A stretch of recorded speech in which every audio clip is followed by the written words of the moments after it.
Okay, today is the 6th of September and we're on the 55th chapter, Sotapatti Samyutta. Now we come to Sutta 55.21. That's on page 1808.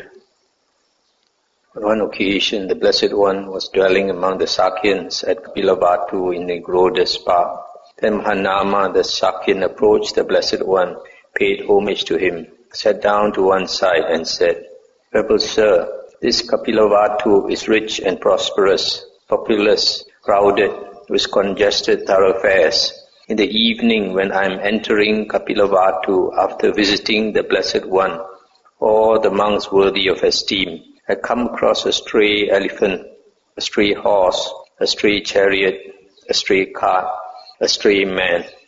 On that occasion, Venerable Sir, my mindfulness regarding the Blessed One becomes muddled. My mindfulness regarding the Dhamma becomes muddled. My mindfulness or recollection regarding the Sangha becomes muddled. The thought then occurs to me, if at this moment I should die, what would be my destination? What would be my future born?" Stop here for a moment.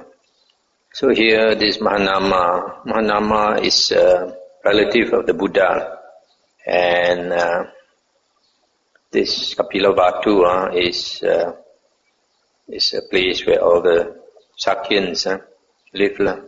So he says in the evening, after he has gone to visit the Buddha or the monks during the Buddha's time, the monasteries were almost all forest monasteries out of the city. So after visiting the Buddha or the other monks, he comes back into the city.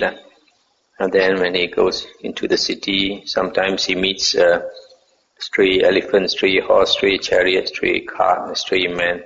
These stray elephant and all that are those that are out of control sometimes, or the stray chariot or stray cart running very fast, out of control. So at that time he's very excited because it might knock him and kill him. So he says at that time his recollection of the Buddha, Dhamma and Sangha is not there. And if he should die suddenly, where would he be reborn? This sutta is quite important because nowadays a lot of people talk about the last thought moment that comes from Abhidhamma. They say at the moment when you are dying, if you can think of a good thought, it will bring you to a good rebirth. Or at that moment you are excited, you're not thinking of a good thought, then you don't go off to a good rebirth. So let's see what the Buddha says. The Buddha said, "Don't be afraid, Mahanama. Don't be afraid, Mahanama. Your death will not be a bad one. Your demise will not be a bad one.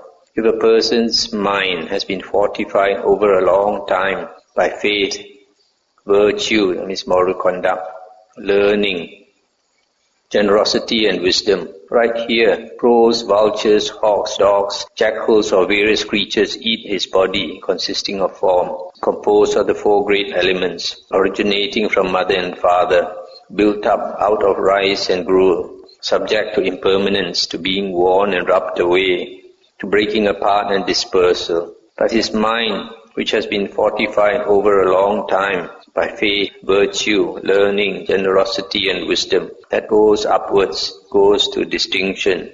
Suppose, Mahanama, a man submerges a pot of ghee or a pot of oil in a deep pool of water and breaks it.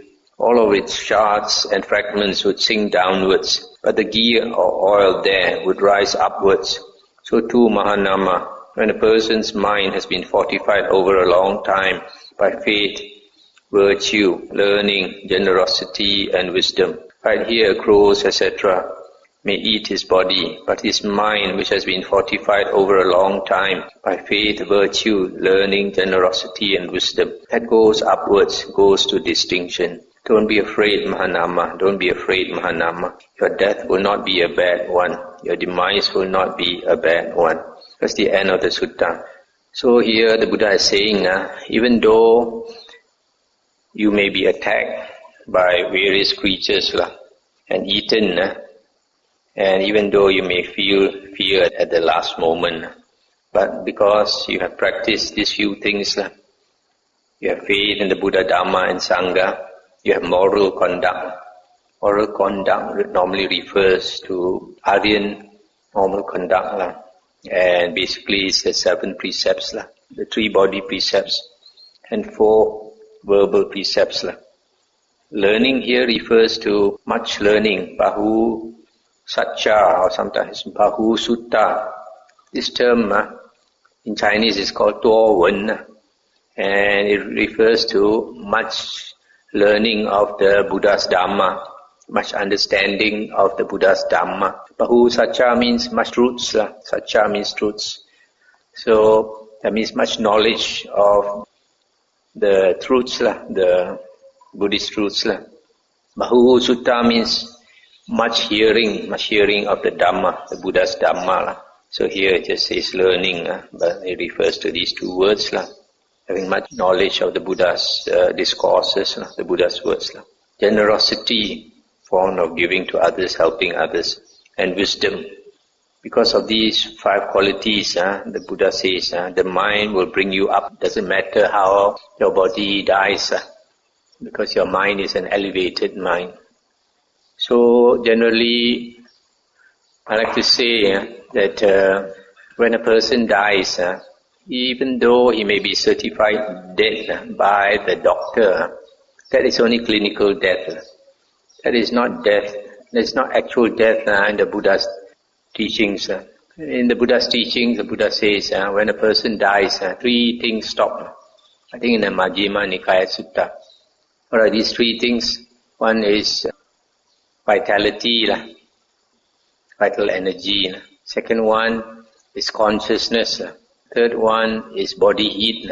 When a person really dies, these 3 things leave him.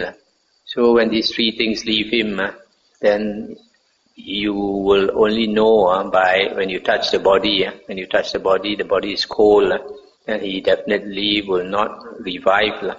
If a corpse, the body is still warm, there's still a possibility that being is alive and may revive.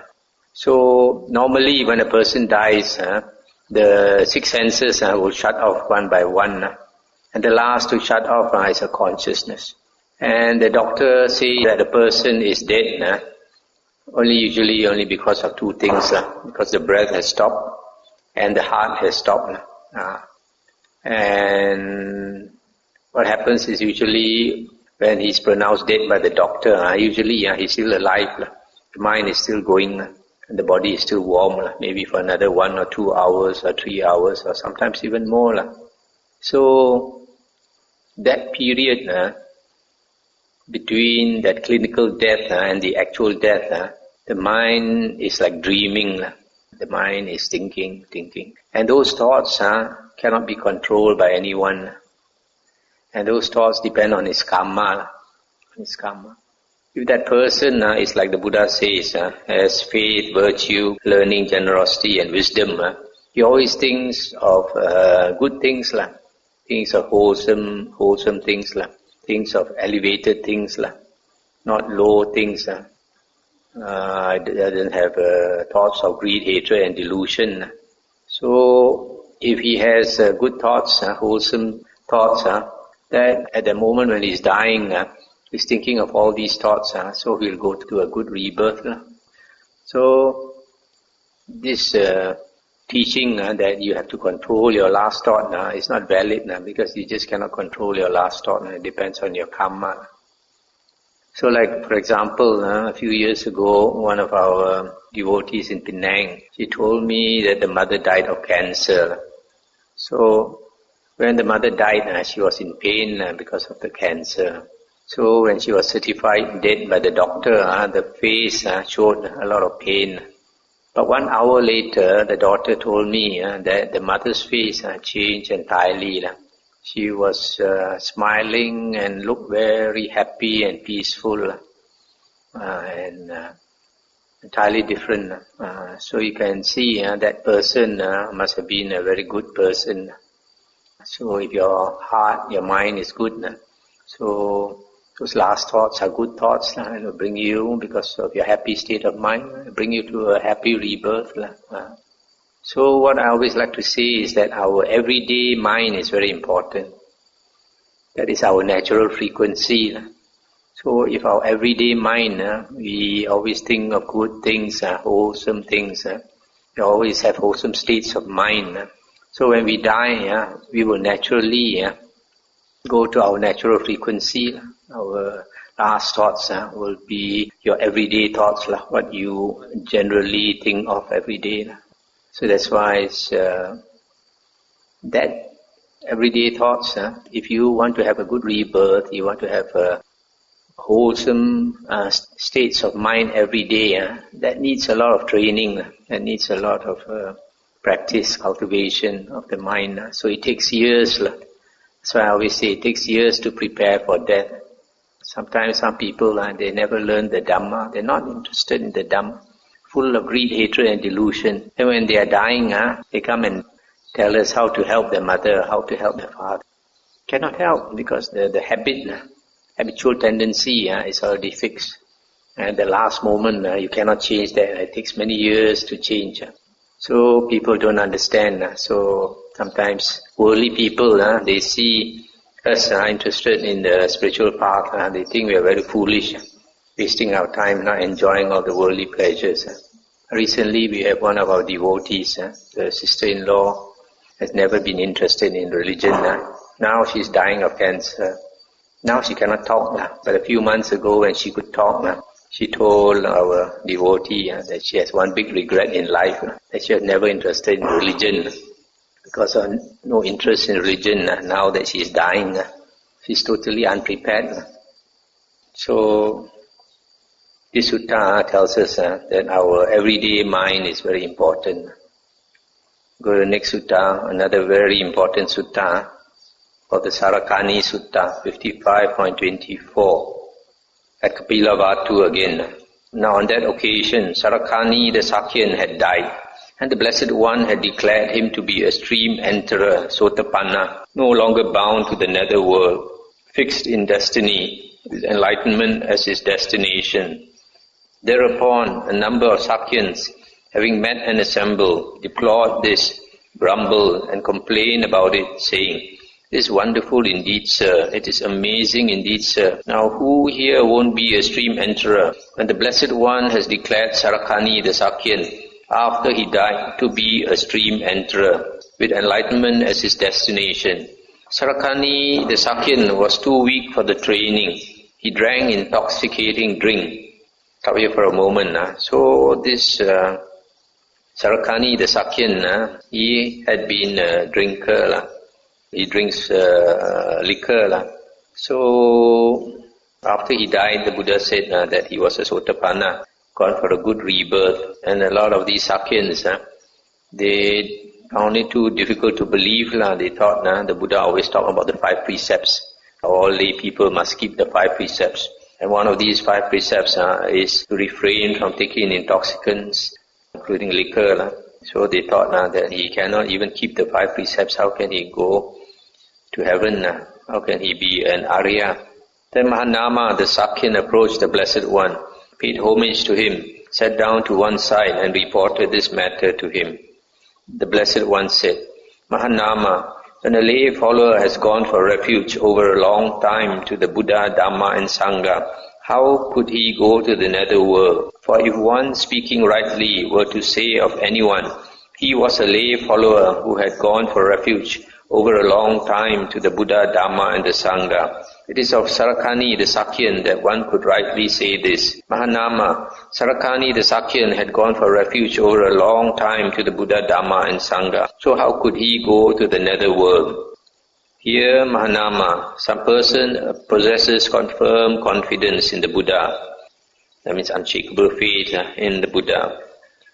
And in the Dhamma and the Sangha. He is one of joyous wisdom, of swift wisdom, and he has attained liberation. By the destruction of the asavas in this very life, he enters and dwells in the taintless liberation by mind, liberation by wisdom, realizing it for himself with direct knowledge. This person, Mahanama, is freed from hell, the animal realm, and the domain of ghosts, free from the plane of misery, the bad destinations, the netherworld. The Buddha mentions the netherworld, he refers to the three woeful planes of rebirth, the ghost realm, the animal, and the hell realm. Here Mahanama, some person possesses confirmed confidence in the Buddha, Dhamma and Sangha. He is one of joyous wisdom, of swift wisdom, yet he has not attained liberation. With the utter destruction of the five lower fetters, he becomes one of spontaneous birth, due to attain Nibbana there, without returning from that world.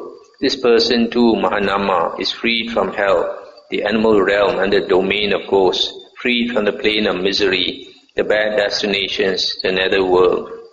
This second type of Arya is the Anagamin.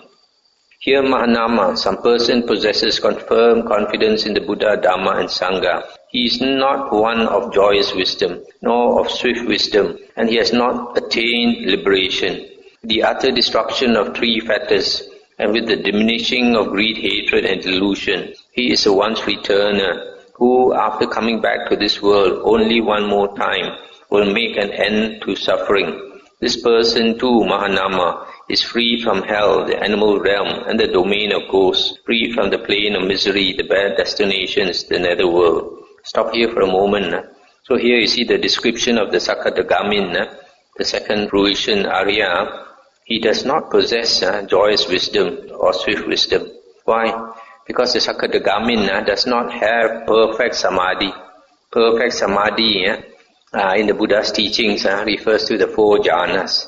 When a person possesses four jhanas, his wisdom is deep. He's of joyous wisdom, swift wisdom. So you see the Anagamin and the Arahan, they have joyous wisdom and swift wisdom. Joyous wisdom and swift wisdom, I think, is Hasapanya and Javanapanya. So the Sakadagamin, he may have one jhana, two jhanas, three jhanas, but because he does not possess four jhanas, he does not have joyous wisdom or swift wisdom. And that's the difference. Then the Buddha continues. Here Mahanama, some person possesses confirmed confidence in the Buddha, Dhamma and Sangha. He is not one of joyous wisdom nor of swift wisdom, and he has not attained liberation. With the utter destruction of three fetters, he is a stream enterer, Sotapanna, no longer bound to the netherworld, fixed in destiny, with enlightenment as his destination. This person too, Mahanama, is freed from hell, the animal realm, and the domain of ghosts, freed from the plane of misery, the bad destinations, the netherworld. Here, Mahanama, some person does not possess confirmed confidence in the Buddha, Dhamma and Sangha. He is not one of joyous wisdom, nor of swift wisdom, and he has not attained liberation. However, he has these five things, the faculty of faith, energy, recollection, concentration and wisdom. And the teachings proclaimed by the Tathagata are accepted by him after being pondered to a sufficient degree with wisdom. This person too, Mahanama, is one who does not go to hell, the animal realm or the domain of ghosts, to the plane of misery, the bad destination, the netherworld. Here, Mahanama, some person does not possess confirmed confidence in the Buddha, Dhamma and Sangha. He is not one of joyous wisdom nor of swift wisdom, and he has not attained liberation. However, he has these five things, the faculty of faith, energy, recollection, concentration and wisdom. And he has sufficient faith in the Tathagata, sufficient devotion to him. This person too, Mahanama, is one who does not go to hell, the animal realm or the domain of ghosts, to the plane of misery, the bad destinations, the netherworld. Stop here for a moment. These last two, they are also Arya. They are called Dhammanusari and Saddhanusari, and they refer to the first path attainer. The first path attainer, you see here, he does not possess unshakable faith in the Buddha, Dhamma and Sangha. He is new to the Dhamma. He has just learned the Dhamma, has understood the Dhamma to a sufficient degree. So because of that, the first one, because he is compared to the second one, the first one, the emphasis is more on understanding of the Dhamma. The second one, he also has some understanding of the Dhamma, and his faith is stronger. That's why he's called the Saddhanusari. You see, for a person to become an Arya, he must have right view. So these two persons must have right view. That means they have heard the Dhamma and understood the basic teachings about the Four Noble Truths. That's why they have become Arya. They won't be reborn into the woeful plains of rebirth. However, they do not have unshakable faith in the Buddha, Dhamma and Sangha yet. But it doesn't matter, because in the suttas, the Buddha says, in the same lifetime, this person must become a Sotapanna. It's only a matter of time. It's not like the Abhidhamma says immediately he will become a Sotapanna. No. It takes some time for him to understand deeper the Buddha's teachings, and then he has unshakable faith in the Buddha and Dhamma and Sangha. When he has unshakable faith in the Buddha, Dhamma and Sangha and becomes a Sotapanna, the three fetters are eliminated. At the stage of the first path attainer, they have not eliminated any fetter yet. They just have the understanding, they just have attained the right view. So they have just come into the Noble Eightfold Path. It takes some time to deepen the understanding and then become a Sotapanna. And then lastly, the Buddha said, even if these great Sala trees, Mahanama, could understand what is well spoken and what is badly spoken, then I would declare these great Sala trees to be stream enterers, no longer bound to the netherworld, fixed in destiny, with enlightenment as their destination. How much more then Sarakani the Sakyan? Mahanama, Sarakani the Sakyan undertook the training at the time of his death. That's the end of the sutta. So here, this last part is very important. The Buddha says, even the trees, if they can differentiate between what is well spoken and what is badly spoken, and if they heard the Dhamma, the Buddha's teachings, even trees also can become Sotapanna. How can a human not become a Sotapanna from listening to the Dhamma? So what is important here is that what is implied here is that to become a Sotapanna, you have to listen to the Dhamma. It is not from meditation. If it is Sotapanna is to be attained by meditation, the Buddha would have said, if I taught these trees to meditate, even they can become Sotapanna. But the Buddha did not say that. The Buddha said, if they can understand, in other words, they can understand the Dhamma. So this is a very important point. A lot of people, because they don't study the suttas, they think that becoming a Sotapanna is by meditation, but actually it is by listening to the Dhamma. The other thing is, the Buddha says, if a person has taken refuge for a long time with the Buddha, Dhamma and Sangha, he cannot be reborn in the woeful plains of destination. What is meant here is that he has learned the Dhamma, has gone for refuge over a long time, has learned the Dhamma for a long time. Yes, if he has learned the Dhamma for a long time, if he has associated with Aryans, then he would have learned the Aryan Dhamma. And after learning the Aryan Dhamma, he would have put it into practice. And so it's natural that he would go for a good rebirth. So the most important point of this sutta is that Sotapanna is attained by listening to the Dhamma and understanding, not just by meditation. But meditation can help, because if we meditate, we focus the mind, and if the mind is focused, then when we listen to the Dhamma, it's easier to understand